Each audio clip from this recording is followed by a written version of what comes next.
प्यारे बच्चों, आपका मेरे चैनल भगवान जीआईसी कोटद्वार में बहुत बहुत स्वागत है। आज की वीडियो कक्षा 9 के छात्रों के लिए है।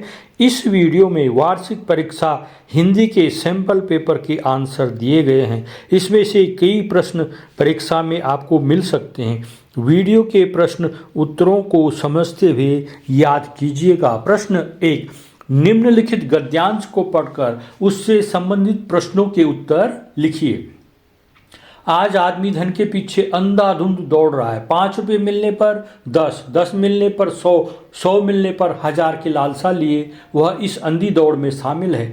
इस दौड़ का कोई अंत नहीं। धन की इस दौड़ में सभी पारिवारिक और मानवीय संबंध पीछे छूट गए। व्यक्ति सत्य असत्य, उचित अनुचित, न्याय अन्याय और अपने पराये के भेदभाव को भूल गया। उसके पास अपनी पत्नी और संतान के लिए भी समय नहीं। धन के लिए पुत्र का पिता के साथ, बेटी का माँ के साथ और पति का पत्नी के साथ झगड़ा हो रहा है। भाई भाई के खून का प्यासा है। धन की लालसा व्यक्ति को जघन्य से जघन्य कार्य करने के लिए उकसा रहा है। इस लालसा का ही परिणाम है कि जगह जगह हत्या, लूट, अपहरण और चोरी डकैती की घटनाएं बढ़ रही हैं। इस रोगी मनोवृत्ति को बदलने के लिए हमें हर स्तर पर प्रयत्न करने होंगे। प्रश्न 1 का, आज व्यक्ति किस अंधी दौड़ में शामिल है? उत्तर, आजकल व्यक्ति धन कमाने की अंधी दौड़ में शामिल है। प्रश्न ख, इस दौड़ का मानवीय संबंधों पर क्या असर पड़ रहा है? उत्तर, धन की इस दौड़ में सभी पारिवारिक और मानवीय संबंध पीछे रह गए हैं। प्रश्न ग, यह अंधी दौड़ पारिवारिक जीवन को क्या हानि पहुंचा रही है? उत्तर, इस अंधी दौड़ से व्यक्ति के पास अपनों के लिए कोई समय नहीं है। वह न्याय अन्याय, अपने पराये का भेदभाव भूल गया है। धन के लिए पुत्र का पिता से, पिता का पुत्र से, पति का पत्नी से झगड़ा हो रहा है। प्रश्न घ, उपर्युक्त गद्यांश का उचित शीर्षक दीजिए। उत्तर, उपर्युक्त गद्यांश का उचित शीर्षक धन की अंधी दौड़ है। प्रश्न 2, आदर्श विद्यार्थी संकेत बिंदु प्रस्तावना, विद्यार्थी का अर्थ और आदर्श विद्यार्थी, जिज्ञासा और श्रद्धा, आदर्श विद्यार्थी और आज का विद्यार्थी, सादा जीवन और उच्च विचार, पाठ्येतर गतिविधियों में सक्रियता और रुचि, उपसंहार। प्रस्तावना, विद्यार्थी का अर्थ और आदर्श विद्यार्थी। विद्यार्थी का अर्थ है विद्या पाने वाला। सच्चा विद्यार्थी वही है जो विद्या अर्थे अर्थात विद्या के लिए जीवन जीता हो, जो सीखने की आकांक्षा से ओतप्रोत हो अर्थात जिसमें ज्ञान प्राप्ति की ललक हो। एक आदर्श विद्यार्थी अपने जीवन में सर्वाधिक महत्व ज्ञानार्जन को देता है। जिज्ञासा और श्रद्धा, यूँ तो सारा जीवन ही आदमी सीखता है, परंतु विद्यार्थी जीवन मानव के विकास का स्वर्णिम काल है। उसकी जिज्ञासा की प्रवृत्ति उसको नित नई जानकारी दिलाती है। आदर्श विद्यार्थी केवल कक्षा की पुस्तकों और अध्यापकों के अध्यापन पर निर्भर नहीं रहता, वह स्वयं भी जमकर विषय पर मेहनत करता है।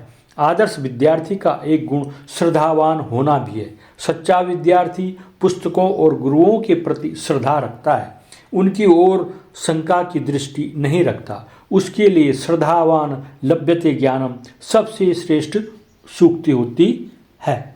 आदर्श विद्यार्थी और आज का विद्यार्थी।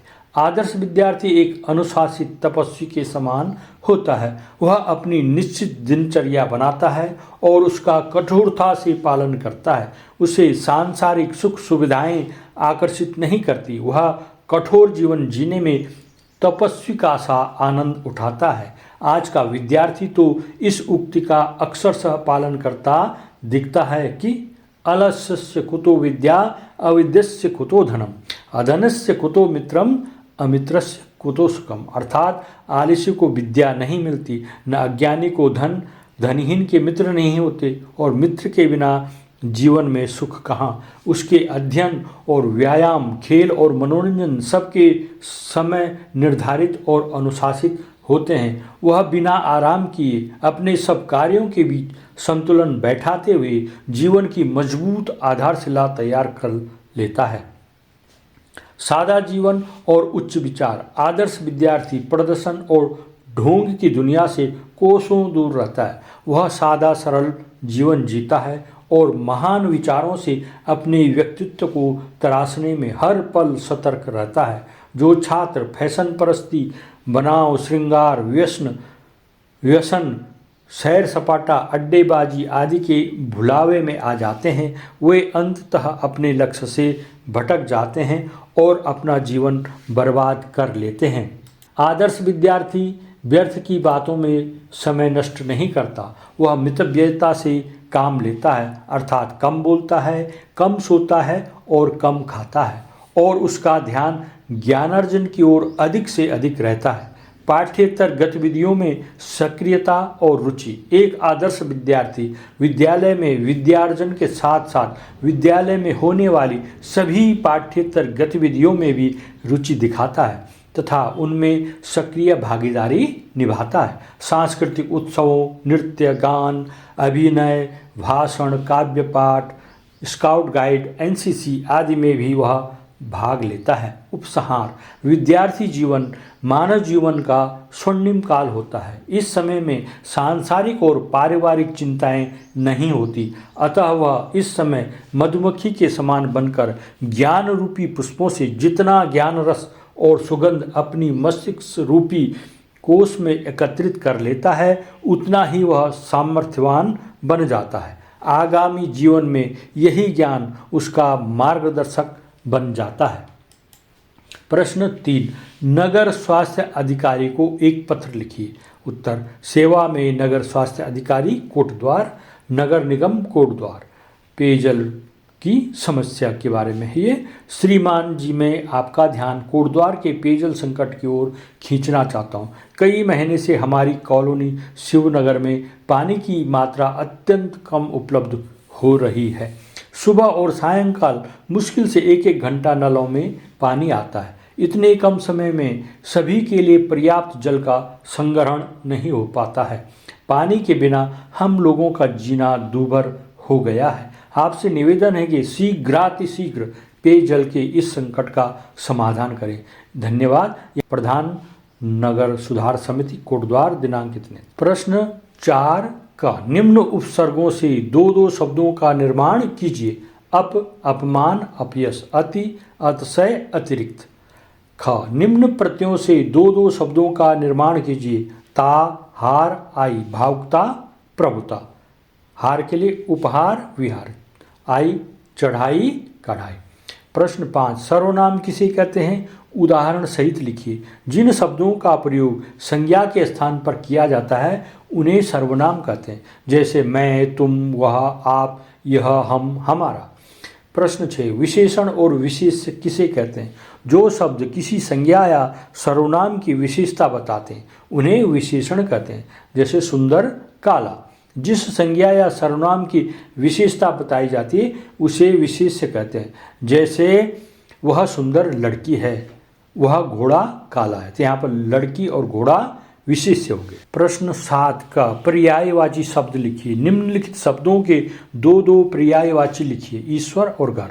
उत्तर: ईश्वर के पर्यायवाची लिखेंगे परमेश्वर, परमात्मा। घर, घर के निकेतन और ग्रह। विलोम शब्द आस्तिक, एक, कपूत और कोमल। आस्तिक का लिखेंगे नास्तिक, एक का लिखेंगे अनेक, कपूत का विलोम सपूत और कोमल का विलोम कठोर। प्रश्न 8, निम्नलिखित में से किन्हीं दो मुहावरों का अर्थ लिखकर वाक्य प्रयोग कीजिए। मुँह की खाना, मुंह में पानी भर आना, रंग जमाना। उत्तर: क, मुँह की खाना। मुँह की खाना का अर्थ है बुरी तरह से हार जाना या पराजित होना।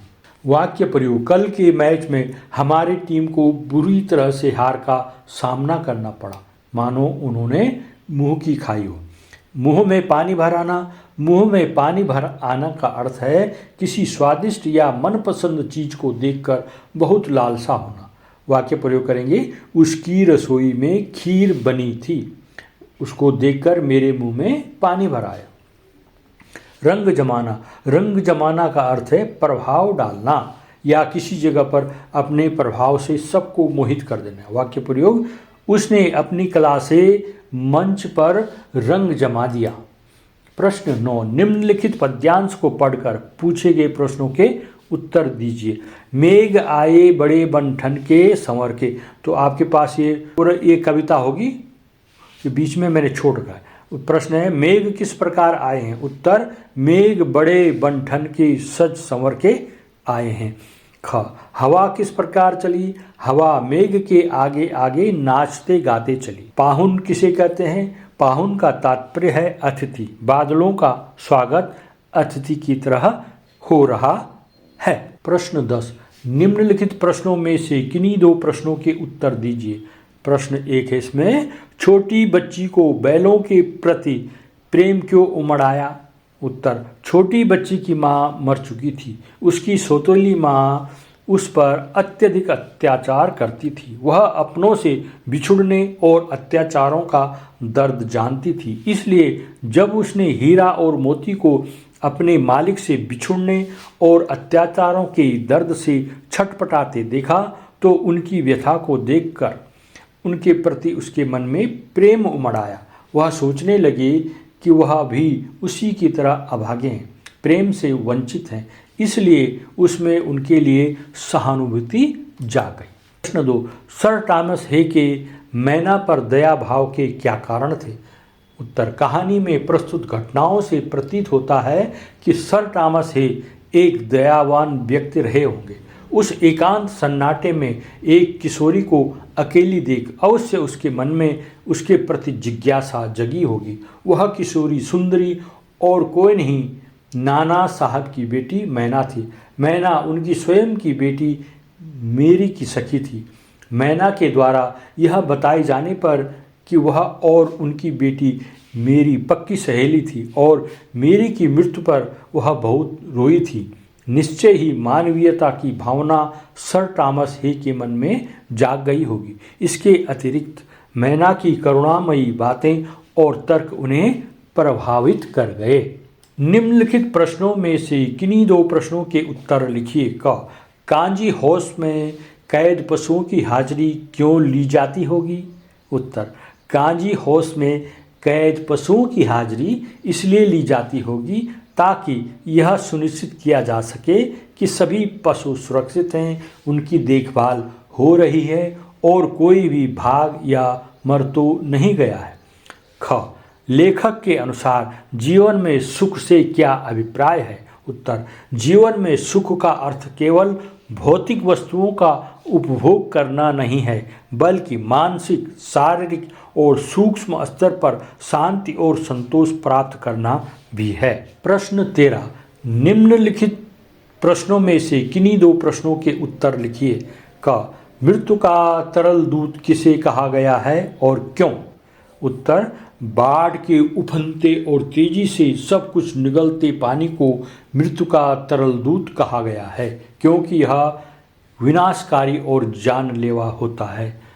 भूख मीठी की भोजन मीठा से क्या अभिप्राय है? भूख मीठी की भोजन मीठा मुहावरे का अर्थ है कि जब किसी को तेज भूख लगी होती है तो साधारण भोजन भी बहुत स्वादिष्ट लगता है, यानी भूख की वजह से कोई भी खाना मीठा लगने लगता है। प्रश्न 14, निम्नलिखित प्रश्नों के उत्तर दीजिए। नंदा राजजात यात्रा कतिषु वर्षेण आयोज्यते? उत्तर द्वादशसु। ख शूलपाणिः कस्य पर्यायः अस्ति? उत्तर शिवस्य। ग नोटिग्रामात् किम् आरभ्यते? उत्तर नोटिग्रामात् भगवान केदारनाथस्य डोली यात्रा आरभ्यते। घ सर्पः किम् इच्छति? उत्तर सर्पः स्वविषये शांति इच्छति। प्रश्न 15, यहाँ पर संधि से संबंधित प्रश्न आएंगे, आप संधि सीख लीजिए। संधि दो वर्णों के मिलन से होने वाले परिवर्तन को संधि कहते हैं, जैसे सूर्य धन अस्त, सूर्यास्त। संधि विच्छेद, विच्छेद का अर्थ है अलग करना। जब संधि नियमों द्वारा मिले संधि विच्छेद वर्णों को फिर से पहली अवस्था में लिखा जाता है तो इसे संधि विच्छेद कहते हैं, जैसे सत्याग्रह इज इक्वल टू सत्य प्लस आग्रह। संधि 3 प्रकार की होती है, स्वर संधि, व्यंजन संधि, विसर्ग संधि। स्वर संधि स्वरों के साथ मेल होने पर शब्द में जो परिवर्तन आता है इसे स्वर संधि कहते हैं, जैसे महाधन उत्सव, महोत्सव। यहाँ पर आ प्लस उ इज इक्वल टू ओ हो गया। सूर्य धन उपासना, सूर्योपासना गुण संधि है इसमें। नदी धन ईश, नदीश इसमें दीर्घ संधि है। भाग्यधन उदय, भाग्योदय इसमें गुण संधि है। गिरिधन इंद्र, गिरीन्द्र दीर्घ संधि है। रमाधन ईशः, रमेशः इसमें गुण संधि है। प्रश्न 16 समास से संबंधित प्रश्न आएगा, उसको इसका अभ्यास कीजिए। समास, समास दो या दो से अधिक शब्दों का मेल है। समास में दो या दो से अधिक शब्दों का रूप नहीं बदलता, बल्कि उनके बीच की विभक्तियों तथा अन्य शब्दों का लोप हो जाता है। जैसे पाठ के लिए शाला, पाठशाला। देशभक्ति, देश के लिए भक्ति, इसमें तत्पुरुष समास है। नील गाय, नीली है जो गाय, ये कर्मधारय समास होता है। शुभागमन, शुभ है जो आगमन, ये भी कर्मधारय समास है। त्रिभुवन, तीन भुवनों का समूह, द्विगु समास है। चौराहा, चार राहों का समूह, द्विगु समास है। नीलकंठ, नीला है कंठ जिसका, अर्थात शिव, बहुब्रीहि समास है। दशानन, दस हैं आनन जिसके, इसको बोलते हैं दशानन, ये बहुब्रीहि समास है। प्रश्न 17 पर्यायवाची से संबंधित प्रश्न पूछे जाएंगे। पर्यायवाची शब्द, जिन शब्दों के अर्थ में समानता होती है उन्हें पर्यायवाची शब्द कहते हैं। पर्यायवाची शब्दों के अर्थ में समानता होने पर भी प्रत्येक पर्यायवाची शब्द का विशेष अर्थ होता है, इसलिए इनका प्रयोग एक दूसरे के बदले प्रायः नहीं होता। इनका प्रयोग वाक्य के भाव और संदर्भ के अनुसार होता है। प्रमुख पर्यायवाची शब्द निम्नलिखित हैं। अंक का, गोद, आलिंगन, संख्या, नाटक का अंक। अंग, शरीर, गात, वाय, मूर्ति, देह, तन, कलेवर। अग्नि, आग, अनल, पावक, दहन, वहिनी, वैश्वानर, कृषाण। अचल का, पर्वत, पहाड़, नग, गिरि, भूधर। अमृत का, सुधा, अमी, पीयूष, सोम, अमय, अमीय। अश्व का, घोड़ा, घोटक, तुरंग, बाज, रविपुत्र, हय, सैंधव। प्रश्न 18 कोष्ठकात् शुद्ध शब्दम चित्वा रिक्त स्थानानि पूरयत। अहम प्रातः उत्थाय करोमि, योगाभ्यास भ्रमणम में से एक होगा। अहम मम न त्यज्यामि, ख एक लक्ष्यास्मे, एक लक्ष्यासमे, घ सर्व प्रतिष्ठितम, सत्य पुण्य में से कौन है सही। उत्तर अहम प्रातः उत्थाय, यहाँ पर भ्रमणम करोमि होगा। ख अहम मम परोपकार स्वभावम न त्यज्यामि, एक लक्ष्या समे धर्मा। घ सर्व सत्य प्रतिष्ठितम, यहाँ पर सत्य लिया गया है, सत्य सही है। प्रश्न 19 अंतिम प्रश्न, अपनी पाठ्यपुस्तक से कोई एक श्लोक लिखिए जो इस प्रश्न पत्र में न आया हो। आप इसको याद कर लीजिए, आपके 3 अंक बनेंगे।